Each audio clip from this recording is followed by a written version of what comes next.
Deixa eu te fazer uma pergunta. Muitos médicos são criticados porque, por vezes, têm que comunicar ao paciente que eles são portadores de alguma doença muito agressiva, de câncer, e não conseguem fazer isso com alguma habilidade de entender a dimensão emocional, a dimensão psicológica, etc. Permita fazer uma pergunta um tanto invasiva. Você consegue, de alguma forma, conciliar o conhecimento técnico acadêmico com essa ética do cuidado de alguma forma, levar em consideração aquele que está na sua frente, que vai ser informado de uma doença eventualmente grave ou de um procedimento eventualmente arriscado? Como é que o doutor Frutuoso é no consultório? Eu também queria saber se você resiste à tentação de compartilhar as informações que não são da medicina da Terra, mas aludem a outra dimensão. Você abriu uma janela aí e que a resposta, eu tenho a impressão que vai ajudar muita gente, André. O acaso não existe, hein? Eu tinha operado uma paciente com câncer de mama, estava 1 ano de operada, e pipocou metástase em todo o esqueleto. Os ossos são o principal sítio metastático do câncer da mama. Não tinha mais nada para fazer, mas a gente coloca de forma assim, pouco agressiva, bem branda, e propus levá-la a uma reunião de materializações. Conversei com a família e com a paciente, foi levada. A paciente foi levada a uma reunião de materializações, ficou deitada no leito, comigo sentado ao lado do leito. Apagam-se as luzes, aqueles relâmpagos azuis e violetas que partem da cabine, esterilizando a psicosfera da sala, eliminando micro-organismos que podem causar, por exemplo, infecções em cirurgias hiperfísicas, nunca vi isso acontecer. E sai da cabine um médico materializado, chamado João Pedro, líder dos médicos que trabalham na falange de Frei Luís. Tem uma escola de ectoplasmia do lado de lá. Quando eu desencarnar, eu vou ficar de joelhos na porta da escola dele pedindo uma vaga. Se aproxima do leito onde estava o paciente e deixa jorrar a luminescência do seu corpo sobre a paciente. Todo mundo vendo. Aqueles que estão ouvindo pela primeira vez falar em materialização de espíritos, se estiverem e o espírito se materializar, todo mundo vê. Se ele falar, todo mundo ouve. Se ele exalar alguma dor, todo mundo percebe, porque ele está teletransportado e materializado durante alguns momentos no nosso universo. E usava também uma ampola que eles traziam dentro da mão, com uma energia eletromagnética tão poderosa, luminescente. André, eu via os ossos do carpo e do metacarpo por transparência, de onde deduz que eles materializam até um esqueleto completo. Eu escutava o estalar das articulações quando passavam perto de mim. Eu percebia o arfar difícil da sua respiração. Então eles materializam um equipamento respiratório inteiro, um esqueleto inteiro. Que ciência é essa? Que ciência é essa? Bom, e está fazendo jorrar aquela luminescência sobre a doença. De repente ele começa a conversar com uma outra entidade que nós não víamos, mas ouvíamos a voz pelo fenômeno da voz direta. A entidade materializa tão somente a laringe. Se a laringe não estiver iluminada ou solidificada, você não vê, mas ouve. Em inglês fluente. E o médium só falava português. O inglês era tão rápido que eu não estava conseguindo acompanhar nada. Mas uma palavra, as duas entidades repetiam insistentemente. Wonderful, wonderful, wonderful, wonderful. Eu estou aqui do lado. Pô, a paciente está com câncer de mama, com metástase para tudo quanto é osso. O que tem de tão maravilhoso aí, meu Deus do céu? Mas calado, eu nunca me dirigi à entidade. O problema era quando ela se dirigia a mim, eu conter a minha curiosidade científica a ponto de ser advertido. Paulo César, se você continuar com o seu olhar de curiosidade sobre mim, seria obrigado a interromper o atendimento aos enfermos. Foi dito isso pelo Frederic, eu estava com 25, 26 anos de idade. Bom, naquele momento inesquecível da minha vida, eu estava vendo 4 dos mais fantásticos fenômenos descritos pela ciência da mediunidade. A materialização de um espírito, a bioluminescência, que é a produção de luz por um ser vivo, o fenômeno da voz direta, e o fenômeno da xenoglossia, quando a entidade fala línguas desconhecidas do médium. Bom, terminou o tratamento, voltou para dentro da cabine, se desmaterializou. Algumas semanas depois, a paciente, como era de se esperar, desencarnou, porque a vida está na borboleta, não está no casulo. Nós estamos aqui, todos nós vamos desencarnar, só questão de tempo. E a primeira oportunidade que eu tive, eu perguntei ao Frederic o que havia de tão maravilhoso com aquela paciente. A resposta dele não é para mim. Essa resposta está colocada no meu livro, Reflexões Espiritualistas e Científicas de um Médico, e acho que é para todos que estão agora nos dando a honra de estar conosco participando desse evento tão importante. Paulo César, eles estavam elogiando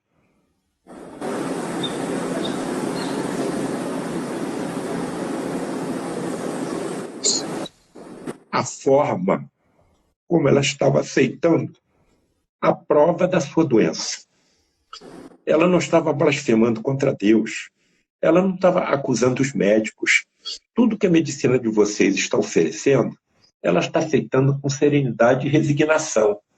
E aquele comportamento estava trazendo um grande benefício para o seu espírito. Nossa, que lindo isso, que lindo. E eu estou me lembrando muito de uma pessoa, eu não vou identificá-la, uma pessoa muito querida das relações, que está passando exatamente por um momento aflitivo, ligado exatamente à patologia que o senhor é especialista. E eu realmente imagino que nesse momento mais de 6.000 pessoas ao mesmo tempo acompanham essa nossa conversa e as suas informações. Eu gostaria muito que você se reportasse às pessoas que estão desesperançadas e estão tentando encontrar nessa sua retórica, no seu conhecimento, na sua experiência, uma luz, um motivo para acreditar que toda a dor que elas estão suportando, todas as angústias de rotas terapêuticas por vezes invasivas, quando a morfina por vezes não dá conta na dose indicada e tem que reforçar, etc, etc. O senhor conhece tudo isso. E eu fiquei muito emocionado com a sua emoção e a forma como o senhor reportou essa resignação positiva no entendimento de que, apesar de tudo, há que se compreender, não de forma objetiva, mas subjetiva, que aquilo tem alguma razão de ser. O que o senhor teria a dizer para as pessoas que nos acompanham e estão sofrendo, estão realmente passando por um momento muito difícil, muito delicado, em função ou do câncer ou de outra patologia qualquer, mas se percebem quase no limite, doutor Frutuoso, quase no limite. O que a gente pode dizer para uma pessoa que passa, nesse momento, por uma situação aflitiva nesse nível? Não é uma resposta fácil, porque isso depende da individualidade de cada pessoa. Mas o esclarecimento, as informações são muito importantes. Nem Jesus curou todos. Curou aqueles que estavam em final de karma. E muitos do que Jesus curou readquiriram a doença. Porque voltaram a ter o mesmo comportamento equivocado que tinham antes. Eu tenho uma passagem da vida de Francisco de Assis que existem duas versões. Uma eu coloquei no livro sobre câncer que eu escrevi e eu vou contar a segunda versão. Havia a próxima colônia dos franciscanos uma colônia de leprosos que era visitada semanalmente pelos seguidores de Francisco.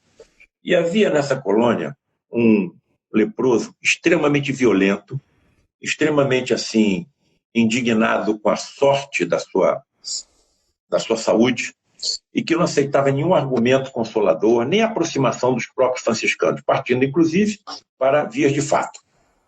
E aí os franciscanos conversaram com Francisco e falaram: Francisco, tem um leproso lá que não deixa nem a gente chegar perto. Com esse não tem condição de a gente ajudar em nada. Não aceita nada, nem conversa.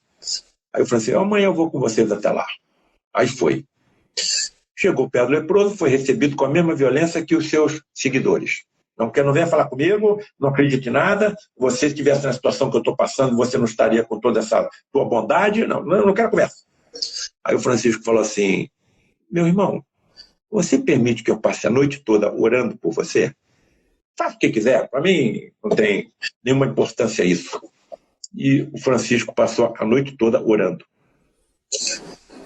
Pela manhã, o leproso estava completamente limpo da lepra. Correu em direção à colônia dos franciscanos, se jogou nos pés de Francisco, agradeceu, rezou, chorou e pediu para daquele dia em diante fazer parte do grupo de franciscanos. Ele queria ser um seguidor de Francisco. Claro, será muito bem-vindo. E passou a fazer parte do grupo. Mas, porém, todavia, contudo, o descontrole emocional retornava e não aceitava ser contrariado, reagindo da mesma forma que reagia quando era leproso. E aí ele procurou reservadamente Francisco, assim, desgostoso com seu próprio temperamento, e pediu uma nova ajuda a Francisco. Francisco, você pode me ajudar? Apesar de você ter me curado, de eu saber que eu estou agora com a saúde repleta, eu não consigo ser melhor do que do que eu era. Você pode me ajudar? Aí o Francisco falou assim, olha, eu não sei exatamente como te ajudar, mas você permite que eu fique a noite toda orando por você? Claro! O Francisco ficou a noite toda orando pelo ex-leproso. Pela manhã, ele estava coberto de lepra novamente. Então, as doenças são limpadores do nosso perispírito, daquilo que fizemos equivocadamente no passado, daquilo que falamos e até daquilo que pensamos. Então, o que eu faço, o que eu falo, prejudica o próximo e a natureza do planeta onde eu habito e que dificultará a vida daqueles que virão depois de mim, fica marcado no meu perispírito.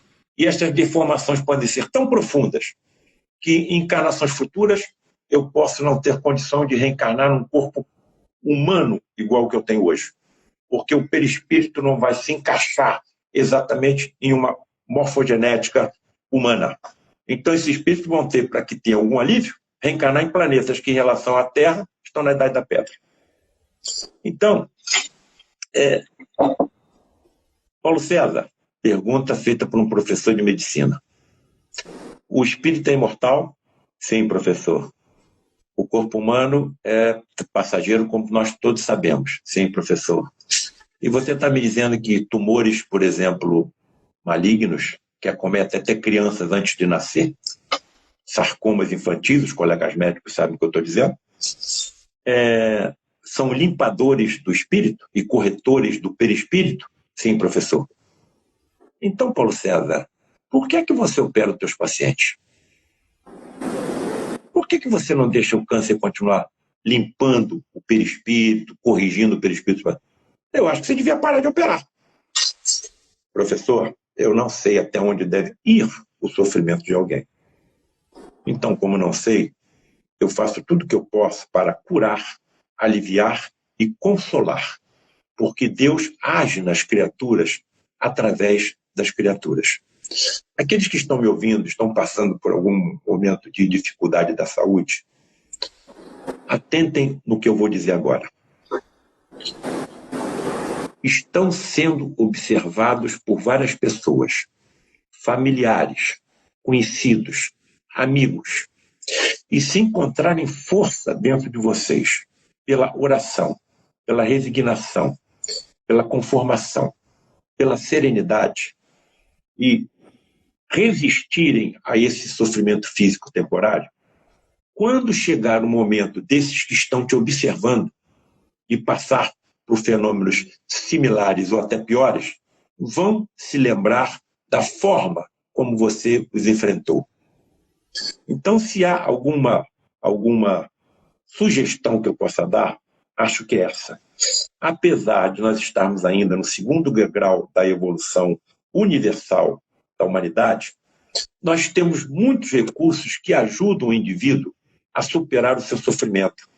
Analgésicos, e cada dia surge um quimioterápico novo que estão reduzindo os tumores. Eu, como cirurgião oncológico, estou vendo vários pacientes que estão encaminhando para oncologistas clínicos e o paciente está retornando sem doença. Eu não preciso mais operar. E a velocidade da ciência e da tecnologia no século XX e XXI está sendo mais rápida do que toda a história da humanidade. A história da ciência tem mais ou menos 500, 600 anos. Nunca se viu tanta aceleração, tanta chegada de espíritos evoluídos que estão trazendo as soluções que nós precisamos, dentro de 4 vertentes, altamente evoluídos no ramo da engenharia, altamente evoluídos no ramo da justiça, talvez já estejamos vendo isso acontecer no nosso país, altamente evoluídos no ramo das artes. Então você entra no Google, tu está vendo criança com 3, 4, 5 anos executar sinfonia no piano, o pé da criança nem alcança o pedal. Aprender aonde? No ventre materno? Então, todas as soluções para os nossos problemas estão na mão de quem? Do Cristo planetário da Terra, o governador espiritual do planeta. Um espírito que atingiu tamanha evolução em ciência, tecnologia, sabedoria, moralidade e principalmente em amor, que ele foi concedido o governo do planeta inteiro, com 22 bilhões de espíritos sob a sua égide. Então, ele está cuidando de nós. Nós não estamos abandonados. No nosso caso, 4 bilhões e 500 milhões de anos, a idade da Terra. Então, um espírito que comanda a Terra há 4 bilhões e 500 milhões de anos vai nos abandonar? Vai deixar que a Terra desapareça em algumas décadas? Não. É nele que eu estou depositando a minha confiança. Eu não posso, diante de tudo que eu vi, com esses olhos que a Terra há de comer, eu não posso me recuar, não posso deixar de acreditar. Nenhum de nós está sozinho, estamos passando por um sofrimento muitas vezes escolhido por nós próprios. Nós, como médicos, estamos cuidando muitas vezes de efeitos e não sabemos as causas. Sigamos em frente, porque não estamos sozinhos. Há um Cristo planetário acompanhando tudo que acontece com cada um de nós.